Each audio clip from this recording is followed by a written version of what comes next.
다 찾았으면 한 목소리로 봉독하시겠습니다. 다윗의 시대에 해를 거듭하여 3년 기근이 있으므로 다윗이 여호와 앞에 간구하매 여호와께서 이르시되 이는 사울과 피를 흘린 그의 집으로 말미암음이니 그가 기브온 사람을 죽였음이니라 하시니라. 기브온 사람은 이스라엘 족속이 아니요 그들은 아모리 사람 중에서 남은 자라. 이스라엘 족속들이 전에 그들에게 맹세하였거늘 사울이 이스라엘과 유다 족속을 위하여 열심히 있으므로 그들을 죽이고자 하였더라. 이에 왕이 기브온 사람을 불러 그들에게 물으니라. 다윗이 그들에게 묻되 내가 너희를 위하여 어떻게 하랴? 내가 어떻게 속죄하여야 너희가 여호와의 기업을 위하여 복을 빌겠냐 하니 기브온 사람이 그에게 대답하되 사울과 그의 집과 우리 사이의 문제는 임금에 있지 아니하오며 이스라엘 가운데서 사람을 죽이는 문제도 우리에게 있지 아니하니이다 하니라. 왕이 이르되 너희가 말하는 대로 시행하리라. 그들이 왕께 아뢰되 우리를 학살하였고 또 우리를 멸하여 이스라엘 영토 내에 머물지 못하게 하려고 모해한 사람의 자손 7사람을 우리에게 내주소서. 여호와께서 택하신 사울의 고을 기브아에서 우리가 그들을 여호와 앞에서 목매어 달겠나이다 하니 왕이 이르되 내가 내주리라 하니라. 그러나 다윗과 사울의 아들 요나단 사이에 서로 여호와를 두고 맹세한 것이 있으므로 왕이 사울의 손자 요나단의 아들 무비보셋은 아끼고 왕이 이에 아야의 딸 리스바에게서 난 자 곧 사울의 두 아들 알모니와 무비보셋과 사울의 딸 메라박에서 난 자 곧 무훌라 사람 바르실레의 아들 아드리엘의 5 아들을 붙잡아 그들을 기브온 사람의 손에 넘기니 기브온 사람이 그들을 산 위에서 여호와 앞에 목매어 달매 그들 7사람이 동시에 죽으니 죽은 때는 곡식 베는 첫날 곧 보리를 베기 시작한 때더라. 아이야의 딸 리스바가 굵은 배를 가져다가 자기를 위하여 바위 위에 펴고 곡식 베기 시작할 때부터 하늘에서 비가 시체에 쏟아지기까지 그 시체에 낮에는 공중의 새가 앉지 못하게 하고 밤에는 들짐승이 범하지 못하게 한지라. 이에 아야의 딸 사울의 첩 리스바가 행한 일이 다윗에게 알려지매 다시 가서 사울의 뼈와 그의 아들 요나단의 뼈를 길라 야베스 사람에게서 가져가니 이는 전에 블레셋 사람들이 사울을 길보아에서 죽여 블레셋 사람들이 베산 거리에 매단 것을 그들이 가만히 가져온 것이라. 다윗이 그곳에서 사울의 뼈와 그의 아들 요나단의 뼈를 가지고 올라오매 사람들이 그 달려 죽은 자들의 뼈를 거두어다가 사울과 그의 아들 요나단의 뼈와 함께 베냐민 땅 셀라에서 그의 아버지 기스의 묘새에 장사하되 모두 왕의 명령을 따라 행하니라. 그 후에야 하나님이 그 땅을 위한 기도를 들으시니라. 아멘. 네, 박욱희 권사님 하나님께 작정헌금 올려드렸습니다. 기도하겠습니다. 보리라신 주님 보게 하여 주옵소서. 남현진 아들 그리고 남선미 딸 하나님 믿음의 배우자 하나님 보내주시옵소서. 그래서 믿음 안에서 한 가정 믿음의 가정을 이루기를 원합니다. 하나님 이 올려드리는 기도 제목 하나님 축복하여 주시고 응답하여 주옵소서. 하나님 오늘 우리 새벽을 맞이하여서 주님 앞에 예배 자리로 불러주시고 또 기도하며 하나님을 경배하는 삶으로 우리 인도해 주시니 감사드립니다. 오늘 하루도 살아갈 때에 하나님 우리가 어디에 있든지 성령과 늘 동행하는 삶 되게 하여 주옵소서. 우리가 주님을 더 알기를 원하여서 이 시간 주님 앞에 더 나아가오니 하나님께 더 가까이 나아가는 축복 허락하여 주시고 또 하나님 이곳에서 우리가 기도하고 간구하는 기도 제목들마다 하나님의 선하게 응답하여 주시며 하나님의 뜻을 쫓아 기도하는 시간이 되게 하여 주옵소서. 오늘 우리에게 힘과 능력을 부어줄 줄 믿사오며 우리 구주 예수님의 이름으로 기도드립니다. 아멘. 오늘 사무엘하 21장 사건은 연대기적으로 20장 다음에 나온 사건은 아닙니다. 사무엘하 21장에서부터 24장까지는 일종의 책으로 따지면 에필로그에 해당한다고 보시면 됩니다. 그래서 오늘 일어난 이 사건은 다윗 시대에 어느 때에 일어난 일인지는 우리가 정확하게 알지는 못합니다. 아마 다윗이 내란이 있기 전에 또 평화롭게 나라를 다스리던 어느 시대에 어느 때에 일어난 사건으로 볼 수 있습니다. 포인트는 이게 이제 언제 일어나느냐가 중요한 게 아니라 어떤 원인으로 인해 이 일이 일어났고 또 이 문제를 어떻게 해결해야 되느냐 하는 것이 우리에게 오늘 주는 메시지입니다. 오늘 본문에서 말하는 이 사건의 원인과 그 결과가 본문 1절과 2절에 나와 있습니다. 본문 1절, 2절 말씀을 보도록 하겠습니다.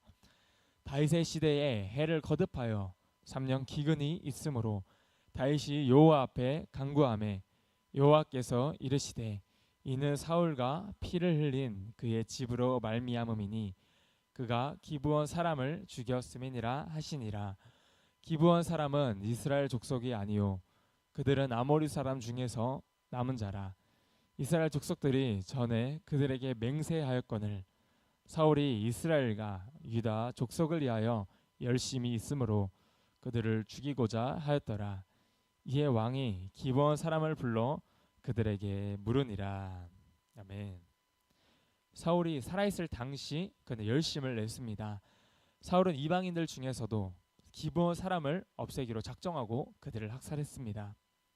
그런데 이 기브온 사람들은요 여호수아 시대 때 이스라엘과 언약을 맺은 족속이었습니다. 가나안 정복 시대 때로 거슬러 올라가면요 이스라엘 백성들은 출애굽하여 가나안에 여러 왕들을 무찌르고 또 여리고성을 무너뜨립니다. 그리고 그 소문을 기브온 주민들이 듣게 되죠. 그러자 기브온 주민들은 깨를 내어 마치 변장을 하고 먼 타지에서 온 이방인 행세를 합니다. 그리고 자신들은 종으로서 이스라엘을 섬기고 또 이스라엘은 자신들을 지켜주는 주종 관계로서 언약을 맺습니다. 비록 그들이 이스라엘을 거짓으로 속여 맺은 하친의 언약이었지만 여호와의 이름으로 맺어진 언약이었기에 이스라엘은 그 주민들, 기브온 주민들을 지켜줘야만 했습니다. 이스라엘 백성들은 뒤늦게 그들이 기브온 주민들이라는 것을 알게 되었지만 그들과 맺은 언약은 반드시 이행되어야만 했습니다. 그리고 그들이 이렇게 말합니다. 여호수아 9장 19절에서 21절까지의 말씀입니다. 모든 족장이 온 회중에게 이르되 우리가 이스라엘의 하나님 여호와로 그들에게 맹세하였은즉 이제 그들을 건드리지 못하리라. 우리가 그들에게 맹세한 맹약으로 말미암아 진노가 우리에게 임할까 하노니 이렇게 행하여 그들을 살리리라 하고 물에게 이르되 그들을 살리라 하니 족장들이 그들에게 이른 대로 그들이 온 회중을 위하여 나무를 베며 물을 깃는 자가 되었더라. 아멘. 만약 이 맹세한 언약을 어긴다면 하나님의 진노가 자신들에게 임할까 두렵다라고 말하고 있습니다. 그런데 사울 왕은 어떻게 합니까? 오늘 본문 2절에서는 사울이 이스라엘과 유다 족속을 위하여 열심히 있음으로 그들을 죽이고자 하였다라고 말하고 있습니다. 사울은 잘못된 열심을 품은 것이죠.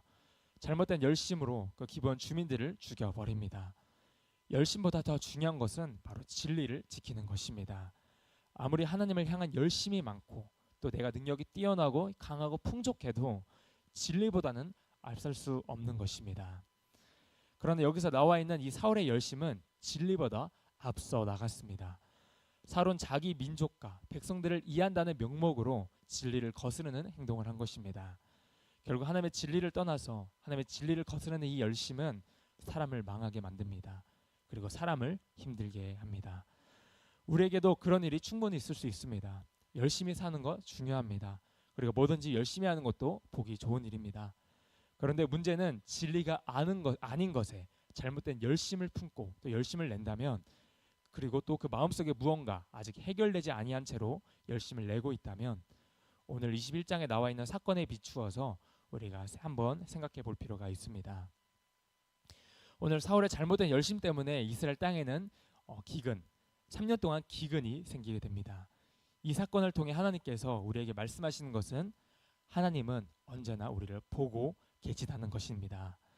하나님은 우리가 말씀대로 또 진리대로 사는지를 언제나 우리를 보고 계십니다.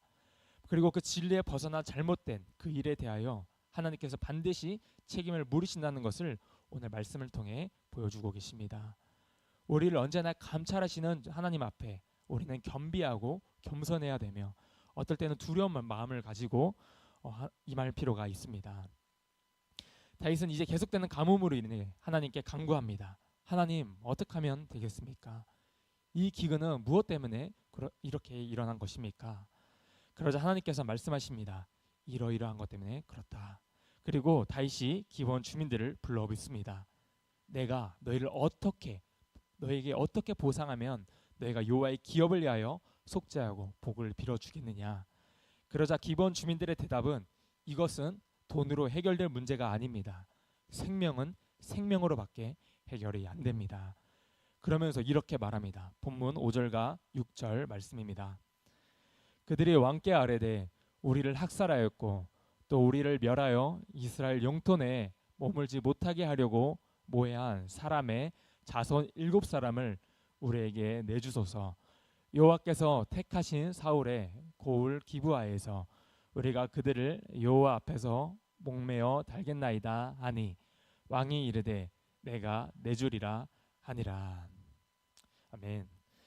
사울의 자손 7사람을 내어달라고 요청합니다. 여기서 자손은 남자를 가리키는데요.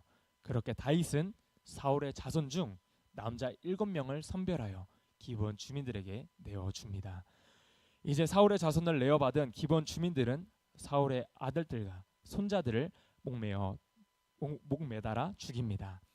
이렇게 한날에 사울의 자손 7명이 죽는 비극을 맞이하게 되죠. 결국은 아버지가 혹은 할아버지가 저지른 죄악으로 인해 하나님의 명령을 어긴 대가가 그의 자손에게까지 미치는 것을 보여줍니다. 그 중에서도 특별히 리스바라고 하는 이 사울의 첩의 행동은 가슴을 더 아프게 하는데요.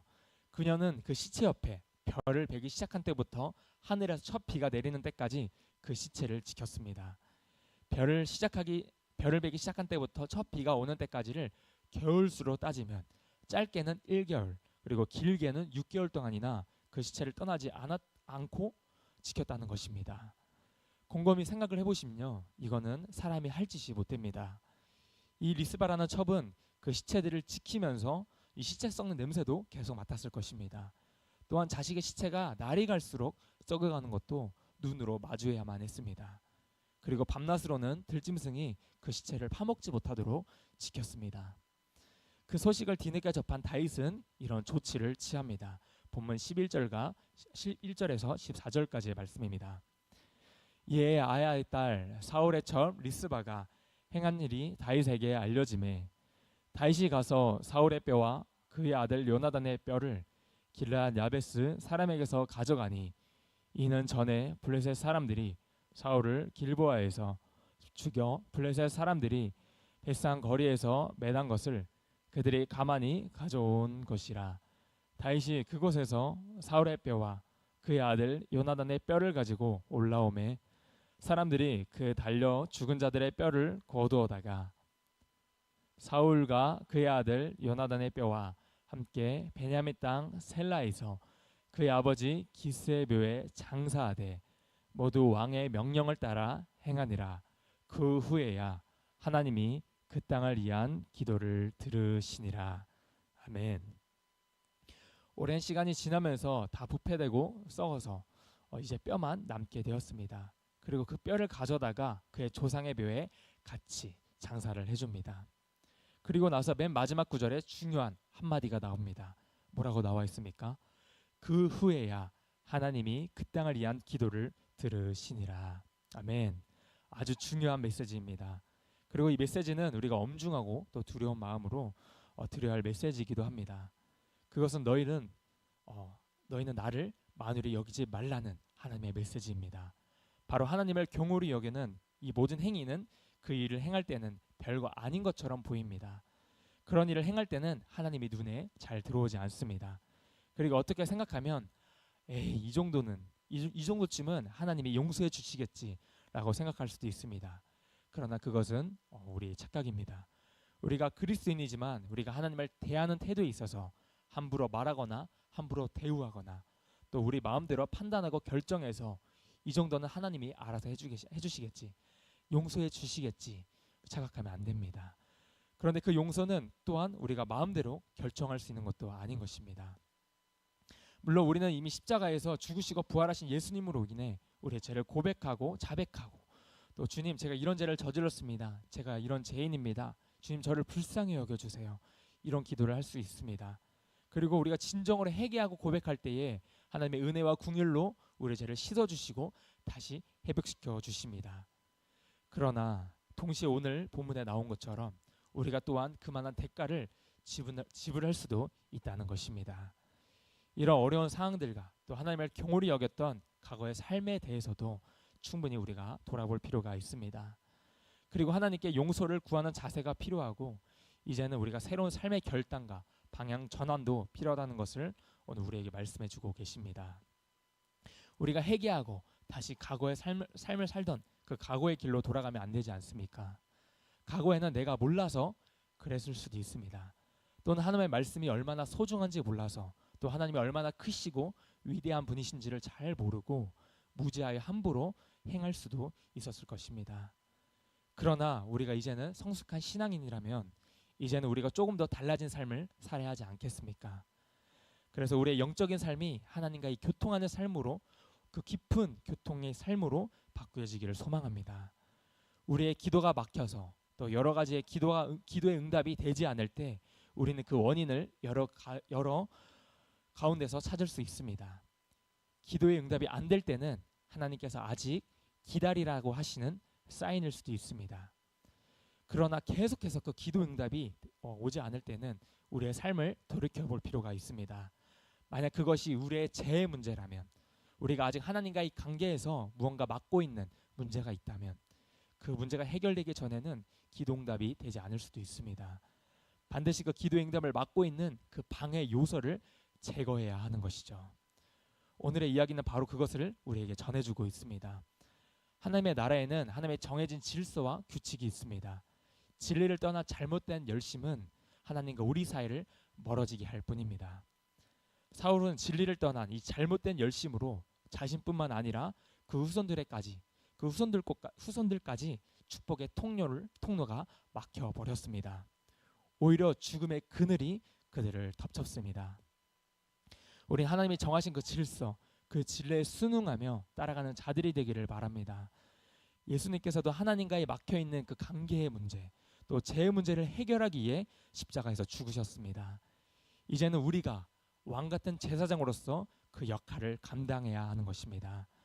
오늘 본문에서 다윗은 그 역할을 감당하고 있습니다.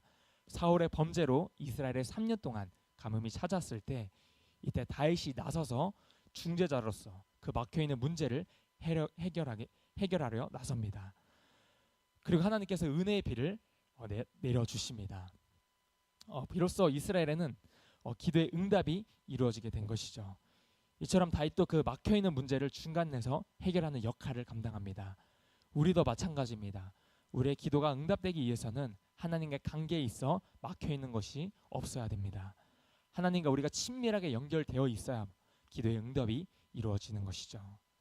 바로 우리가 이 비진리로 이 막혀있던 담들을 우리가 허무는 역할을 감당하기를 원합니다. 참된 진리를 알지 못하여서 잘못된 열심으로 세상에서 방황하는 그 영혼들을 위해 우리가 돕는 자의 역할을 감당하기를 원합니다. 예수님의 길을 따라가는 우리 한 사람을 통하여서 가정이 살고 또 교회가 살고 또 이 나라가 산다면 얼마나 귀하고 멋진 일이겠습니까? 우리를 통하여 사람들이 살아나는 그러한 역사를 보기를 원합니다. 하나님 나라의 복은 그렇게 흘러가는 것입니다. 그 흘러가는 길에 우리가 좋은 통로가 되어서 많은 사람이 내가 흘려보내는 그 복으로 말미암아 주님께 돌아오고 또 복을 받는 그러한 인생이 되시기를 예수님의 이름으로 또 축복하고 소망합니다. 기도하겠습니다. 하나님 아버지,